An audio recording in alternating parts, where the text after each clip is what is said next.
Well, now, I can actually say that Kathleen Kieran opened for me. Well, why am I up here talking to you about the Burrowers instead of just getting the film started? There's really no good reason, but I'm going to take advantage of the 2 or 3 minutes I've got in front of you here to say a few words about the movie.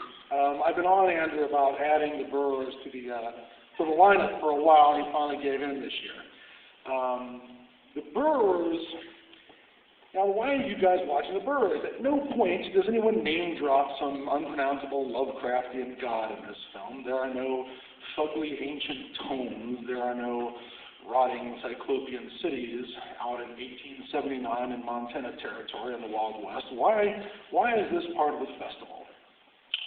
Why is this a Lovecraftian film? Well, I would suggest for a couple of reasons. Number one, the Burrowers themselves, our threat in this film, our antagonists, they definitely have a bit of a Lovecraftian theme in that they are something from the past that has come forward to devour the present, and because we've abandoned all of our ancient knowledge and have become these, scientific masters of the universe, we are completely at its mercy because we've forgotten the ways of doing things in the past. There's also an aspect of it that's extremely Lovecraftian. This is one of the most nihilistic horror films I have ever seen. There is no punishment for the wicked. There is no reward for the just. There is nobody out there caring for you. It is not a morality play. Terrible, horrible things happen to people who do not deserve it. So it definitely stands out quite a bit in that department as having those very bleak Lovecraftian themes.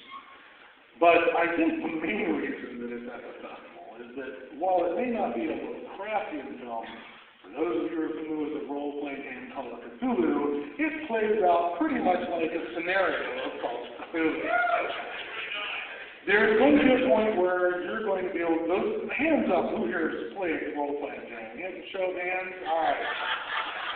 I assure you, there are going to be scenes in this film where you can hear the dice rolling as they're making their spot hidden roll, or their sand roll, or one of my favorites is their Speak Sioux Indian roll that happens where, I just put points in Sioux Indian, you need more shotgun skill, and there's a scene in this film where because somebody can speak Sioux, it makes all the difference.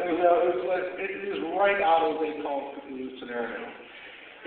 Perhaps even more Call of Cthulhu is the fact that you get a group of characters in the story, and then one more guy joins the story partway for about a half hour in the movie, joins their party, and it's like somebody played the first night, and then they told their buddy how cool the game was. They go, "Can I play with you?"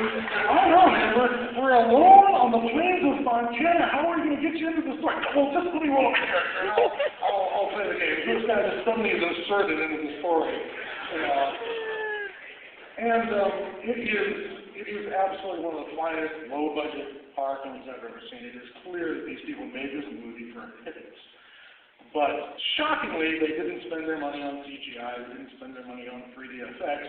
They had this crazy idea about having a script instead, a real story, and it does reach out and it does bring the creep.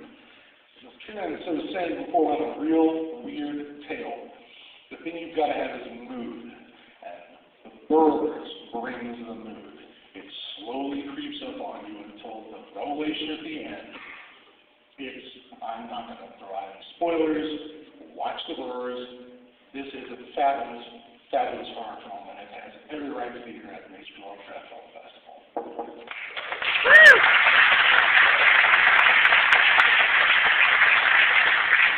Thank you, Scott. And